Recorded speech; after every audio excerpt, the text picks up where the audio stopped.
Hi. This video's I'm making in response to a fellow campaigner who's been helping with support on the Hampstead case, and Cleveland was referred to by the judge who delivered the sham and actually criminally negligent High Court judgment in 2015 that was then thoroughly undermined by the IPCC appeals upholding most of the mother's complaints, if not all of them really. It was just that some of them needed further investigation, but the main complaints were all upheld, and they were very obvious negligences that really a High Court judge on a 12-day fact-finding mission should have noticed, and she didn't. And she did dismiss the medical expert's opinion on strength of a police medic's opinion, and a police medic who had not himself examined the children had claimed that deep anal scarring and signs of RAD and PTSD might be the result of very large solid poos or a possible normal variant. Well, the thing is, might and possible don't really count for very much in the law. And when you've got two separate child witness testimonies giving identical statements to police about very serious crimes and in such detail, and you've got signs of RAD and deep anal scarring shown in children who've described bleeding from their bottoms after abuse, then that's very serious medical evidence. And the very fact that a High Court judge could dismiss that on the strength of might and possibility and say that those children's claims was a fantasy is really absolutely disgusting. And we cannot forget that if the judge was right, and the mother and father, the mother and her at that time relatively new partner had themselves tortured and abused the children to coach them to deliver this false crime report to police, then the judge herself should have even admonished the authorities for not arresting them in September 2014 then, after the so-called retractions, because nobody was arrested. But those children, the family courts refused to hand the children over to the mother after the police had closed the case. And she said, right, I want my children back then. No, you can't have the children back, say the family courts. Why not? Well, the medical evidence suggests that they've been abused sexually. And it's proof that you've failed to protect them, mummy. So mummy doesn't get her children back. So it seems medical evidence can be used to say that a mother has failed to protect her children and remove the children off the mother, but it cannot be used to arrest all the lawful suspects that the children have claimed are responsible for the results of the medical evidence. So there's no getting away from it, paedophile establishment Britain. And we know what you've been up to. You've been up to this for a very fucking long time, haven't you? And look at Cleveland now, because that was all covered up, wasn't it? Now, the judge referred to Cleveland as justification for dismissing the medical expert because she'd included signs of RAD in the children as well. But the thing is that, alright, if the judge wants to question the RAD, and she referred to Cleveland and like, oh yeah, Cleveland, RAD, we know that it was all a big hoax, scam thing, a big mess up by social services, getting all in a tizzy about stuff that wasn't really going on, okay?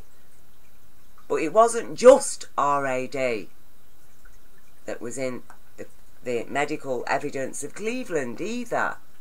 RAD was a part of other evidence, including child testimony, including other medical evidence. So what we're witnessing is, you know, an ongoing cover-up. And because Cleveland was covered up, well, look at this, you know, and this is from 23rd of March 2017. Children aged 4 and under being sexually abused across Cleveland. Okay?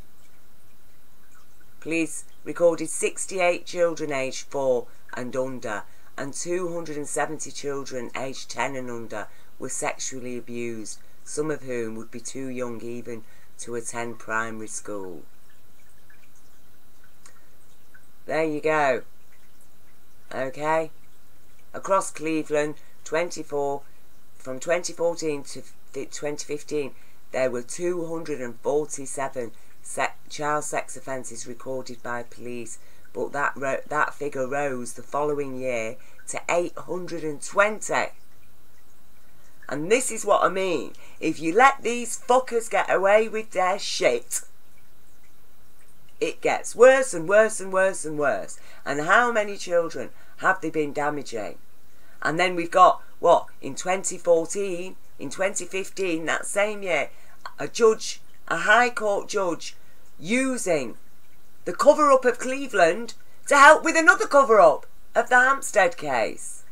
And that's why this is important. And you need to wake up, Britain, because I tell you now, you're sleepwalking to hell. You're sleepwalking into hell. You're abusing the next generation, and that generation, you're abusing them with your fucking ignorance if you're not abusing them because you're a paedophile.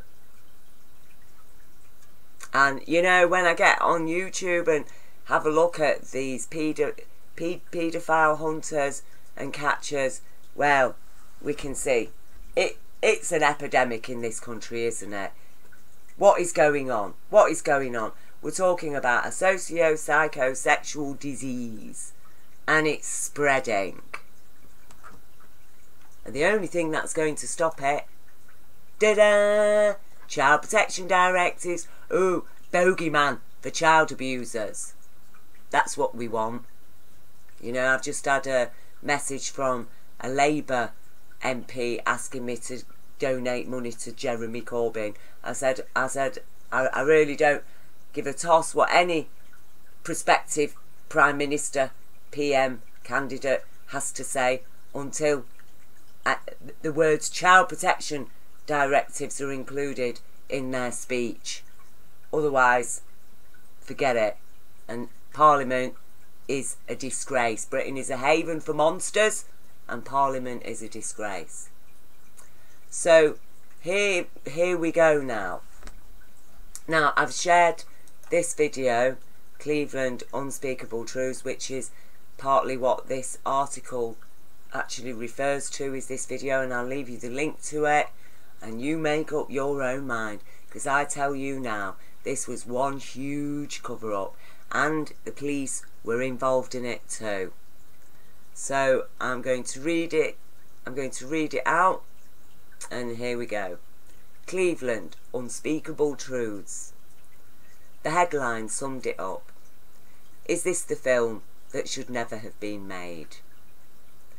Just as telling was the article under it in the TV Times, was the only national press coverage of the film. 10 years after the Cleveland child abuse crisis, not a single newspaper reported on a documentary which told for the first time the truth about what had happened to the children at the heart of a scandal which had gripped and divided the entire country. Not for nothing was the film called Cleveland Unspeakable Truths. For those too young to recall it, and for those who still do, it's worth recalling the events as they unfolded. In the spring of 1987, 121 children from the then county of Cleveland, an area of some 583 square kilometres, and including the economically depressed town of Hartlepool, Redcar and Middlesbrough, were taken into temporary local authority care on suspicion of having been sexually abused. So that's 121 children, 1987. Many, in fact the majority of the children, were very young. Most were prepubescent and in some cases so young or developmentally delayed as to be pre-verbal. So, you know, obviously we're talking toddlers there, aren't we?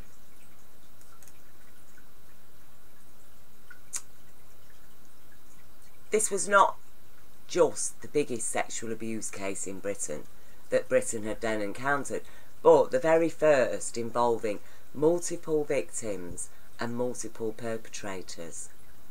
Others, Rochdale, Orkney, Broxtowe, would follow on in quick succession, but Cleveland was the first, and it set the template. And we know that Broxtowe was all covered up as well.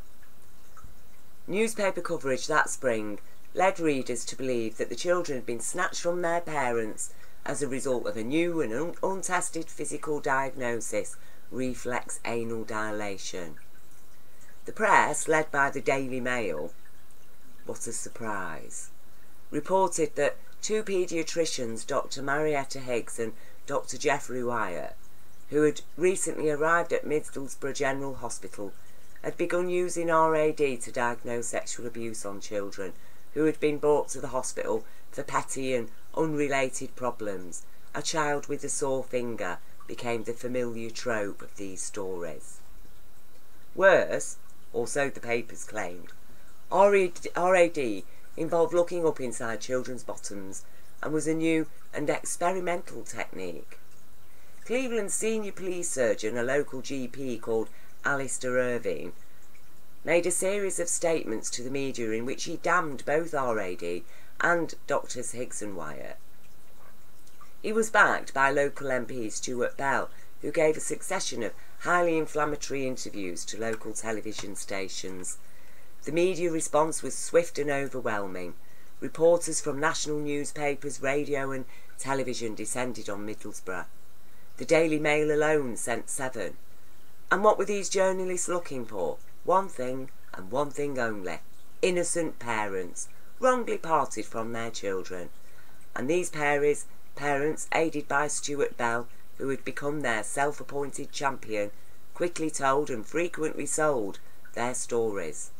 In a matter of weeks, Cleveland went from being a small local story to a national scandal. All the papers and broadcasters repeated the parents' claims and Stuart Bell's allegations and viciously attacked the paediatricians. They, along with Cleveland Council's most senior child abuse advisor, Sue Richardson, were ordered by their employers not to give any interviews or make any comment to the media. The Tory government set up a judicial inquiry under Lord Justice Elizabeth Butler Sloss.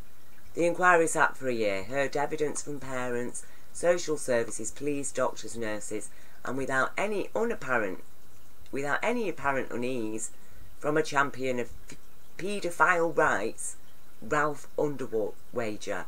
It cost $5 million. Evidence from a champion of paedophile rights.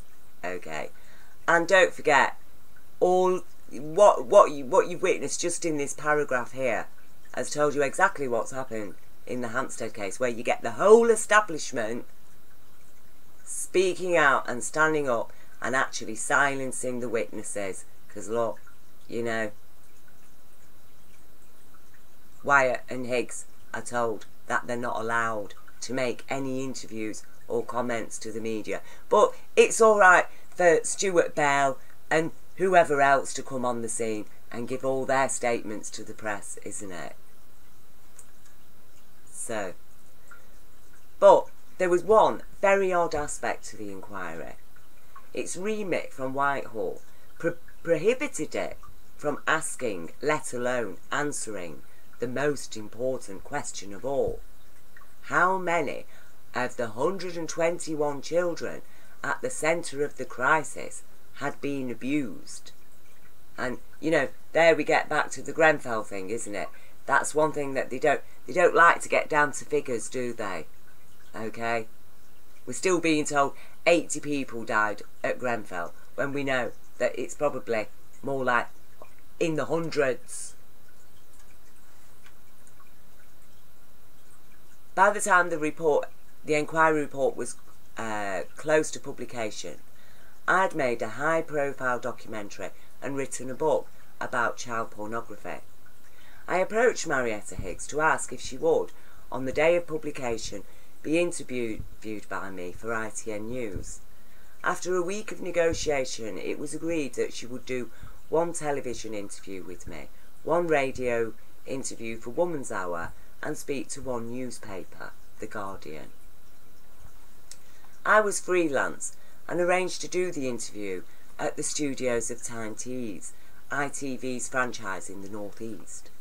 It would be quicker to feed the piece down to ITN from Newcastle than to film it and bike the tape down to London.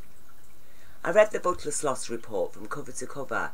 I was, given the prevailing public story, surprised to see it did not suggest anywhere that Doctors Higgs and Wyatt had wrongly diagnosed the 121 children, nor that RAD had been the sole medical evidence in most cases. The report also made clear that no child was recorded as a suspected victim of sexual abuse on medical evidence alone. Butler Sloss had heard a wealth of testimony from social services indicating that in the vast majority of cases there were serious concerns about the children's welfare long before they were seen at Middlesbrough General Hospital. So you see, it wasn't children being taken into the hospital with the poorly finger and next minute they're having the bottoms inspected. The report did criticise the doctors for the problems of their diagnosis caused at the hospital, which had been overwhelmed. It placed restrictions on them working on child abuse cases, but it reserved its most serious and stinging criticism for Stuart Bell MP, who it found had made false and inflammatory statements about the parents, the children and the doctors, and refused to correct them even when presented with the evidence. It also strongly criticised Alistair Irvine, the police surgeon who had been instrumental in sparking the crisis. See, while Doctors Wyatt and Higgs were silenced, Alistair Irvine and Stuart Bell are out there, aren't they? Oh yeah, they can say what they like to the media. They can tell a pack of lies, and even when their lies are proven, they can just ignore them.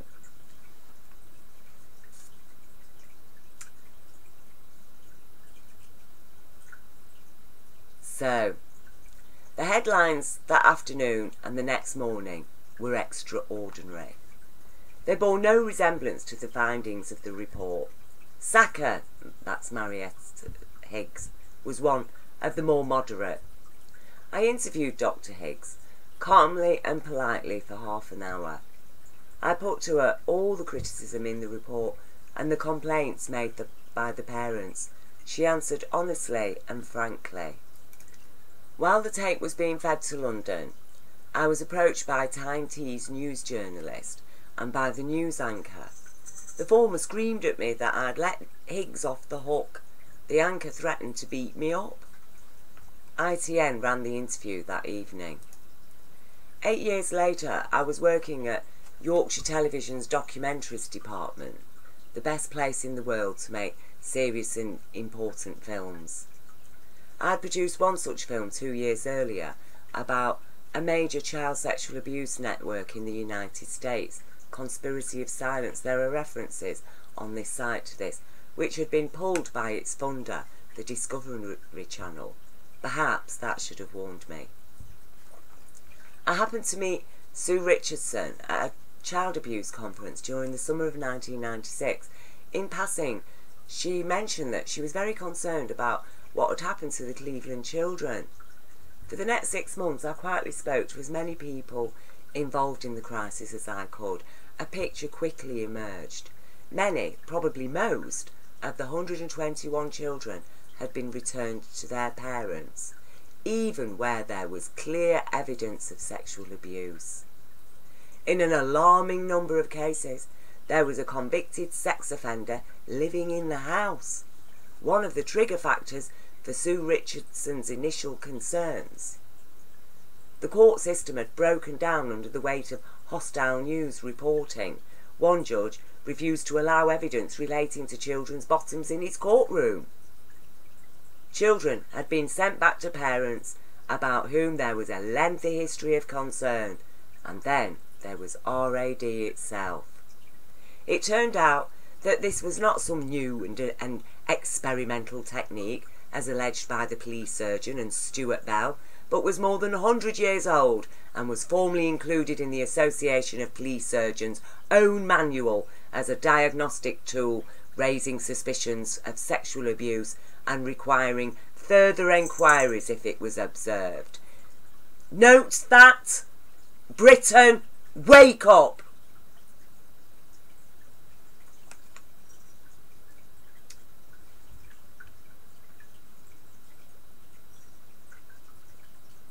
So, there you go. Late in 1997, with the wholehearted agreement of Yorkshire Television's head of documentaries, I pitched the idea for a documentary about Cleveland to Channel 4.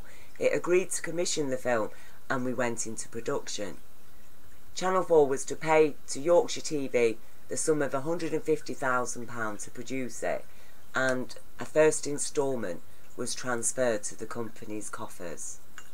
My colleagues and I spent nearly 3 months researching and investigating. We met and informally interviewed everyone who would speak to us. Stuart Bell MP and Alistair Irvine refused point blank. Oh, what a surprise! What a surprise! We also advertised for parents who had been caught up in the crisis. Only 2 came forward. A mother whose children had been sexually abused by their father. He was convicted of the abuse, and who had tried in vain to get her story heard by reporters back in 1987, and a couple whose children had been among the first to be taken into care. We were also contacted by a young woman from the arena who had been sexually abused by her father at the time, but who was not part of the 121 taken into care. And I will just mention that if you get onto YouTube, there's another video that's been uploaded by somebody. Well, it's this video, but that person is totally discrediting the whole of the video because they're claiming that a woman that spoke on that video wasn't actually part of the Cleveland inquiry, okay? And they tried to make out that, you know, the TV company were falsely presenting her as one of the identified Cleveland victims. So, you know, please be wary of how they do try to immediately discredit the truth as soon as it comes out.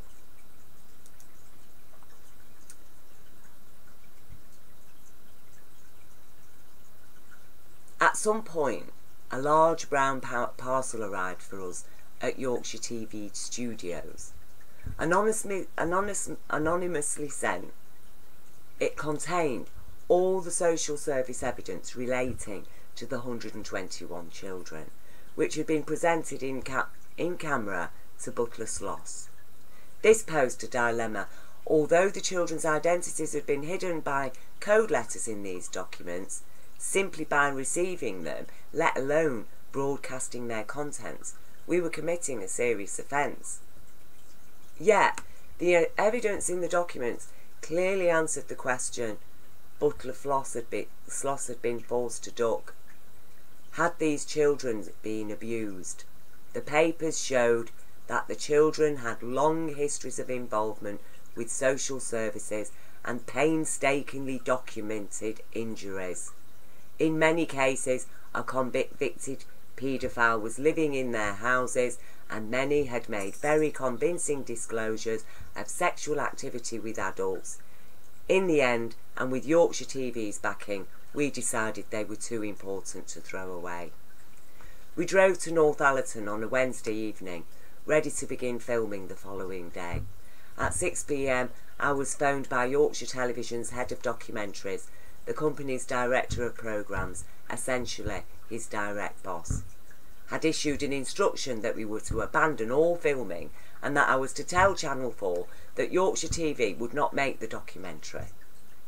It turned out that Stuart Bell MP had leaned on the director of programmes. You see, this is how much power they have. This is how a lawfully suspected child abuser, baby trafficker and baby murderer gets an empathic interview on BBC TV as a victim of a hoax, okay, when he's not even been arrested or investigated by police. He's not even so much as had his computer looked at. That's how they do it. It was surreal and deeply disturbing. It was a surreal and deeply disturbing moment. Get it, Britain. Get the real. Get the surreal and deeply disturbing moment. Because we are living in it now. Our children are living in this surreal and deeply disturbing moment. When I spoke to Channel 4, its commissioning editor couldn't believe his ears. Happily, Channel 4 was then a far more serious broadcaster than it is now. Yeah, probably thoroughly infiltrated by today. Within days, it had brokered a deal whereby my own production company would make this film. I would take leave of absence from Yorkshire TV to do so, and, under pain of having its lucrative daytime countdown quiz programme terminated by Channel 4, Yorkshire TV would then take me back on a longer contract. The row even made the front page of the industry's trade magazine. You see, this is what they've had to do, just to make a documentary to tell British people the truth. But our problems were nothing compared to those of Dr. Higgs and Wyatt or Sue Richardson. The health authorities for whom the paediatricians work refused them permission to be interviewed, and Sue Richardson was informed by her then employer, a child welfare charity. A child welfare charity. As I've said, what have I said about these charities? Every one of them. Get lost. Waste of time, all of you. So, a child welfare charity saying if she appeared in the documentary, she would be dismissed. Really? She would be dismissed. She resigned instead. Good on her, good on her. And her interview was vital in conveying the truth about Cleveland. Yeah, it's no wonder they were threatening her, isn't it?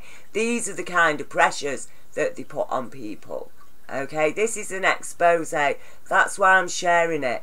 Wake up, Britain. Be aware, get on the ball, get alive, fight for your children's rights if you have to. Stand up for your children. Two telling sections of the film summed up the entire crisis. The first was a section which showed file footage of one of the Cleveland parents making an emotional appeal on breakfast television programme. In it, and egged on by host Ann Diamond, he said that he'd never abused his children and demanded they be allowed home. Yet the truth was that he had been convicted of buggering his children. See? There you go again. There you go again. A guy, he gets a TV interview with Ann Diamond, and he's saying, I want my children, and yet they haven't even bothered to realise he was convicted of buggering his children, sometimes in front of his wife. Apparently, the truth was ignored by Miss Diamond and her team. There you go, and we witnessed it. A repeat of it, an exact repeat of it in the Hampstead case, haven't we? With that interview with the lovely semi-professional actor, lawful suspect, Ricky Damon. Okay? No, now, Ricky Damon is not a convicted paedophile, is it? No, we've just got two detailed testimonies from his children, medical evidence confirming deep anal scarring, and the knowledge that that man was not arrested, but those children were permanently removed from their mother on the grounds of the medical evidence, but not one person who them children said were responsible for that damage were arrested or investigated. Not one single person. The second was the discovery that in the wake of the Butler Sloss inquiry, the Department of Health ordered all records, all the children as a group to be destroyed. And that's exactly what they tried to do in the Hampstead case. When the mother went for a judicial review to get the case reopened and properly investigated, this was before it all went public, the judge refused it, and a barrister from Haringey Council got up and asked for all the evidence to be destroyed. When we asked for an explanation, the department refused to comment. Just what was Cleveland really about? For me, it was clear. It was about the plight of children, some just toddlers, who were abused and briefly rescued, then re-abused by a child protection system which could not bear the pressure from politicians and press. And police, let's remember the police as well. The truth of what happened to those children was difficult to hear, which was why we called the film Cleveland, Unspeakable Truths. Okay, so the unspeakable truths are being spoken, and it's time Britain woke up. And please understand that everything that's happened here has happened to the Hampstead children, and because it was left, because it was ignored, the situation has got totally out of hand. Okay, and to the degree that children in central London's a cesspit of child abusers, baby traffickers, murderers, baby murderers. They're having a laugh.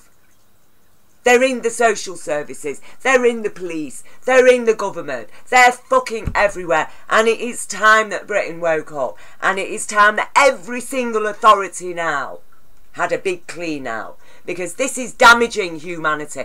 This is a crime against humanity. It is a crime. It is actually a threat to Britain's national security, because what kind of consciousness are we raising here? What are we doing to our children? Until I hear Jeremy Corbyn speak these words, child protection directives, and demand that they're implemented, because these are the only thing, you know, people can talk about the problem till they're blue in the face, but until we have the legal machine that will protect children and prevent crimes against them, that will not look at smoke without going to check that there isn't a fire there, okay?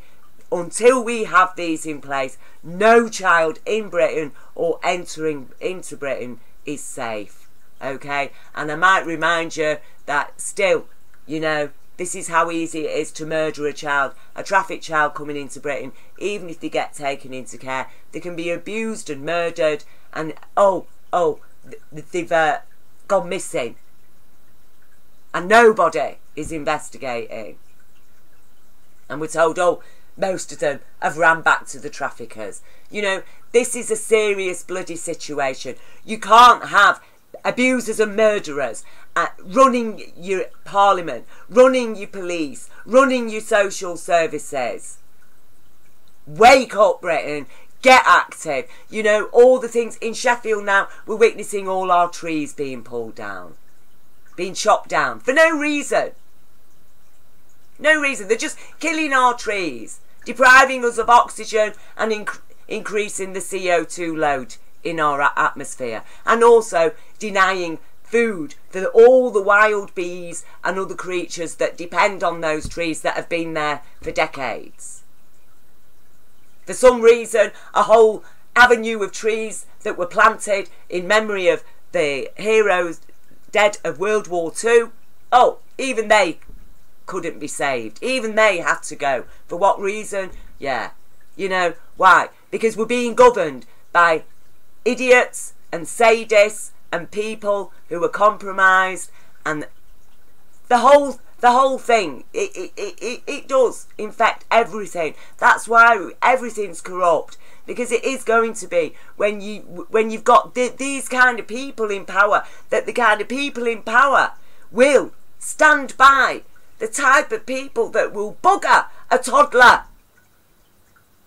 They'll do anything. They're mad. They're crazy. Please wake up. Please wake up, Britain. Please.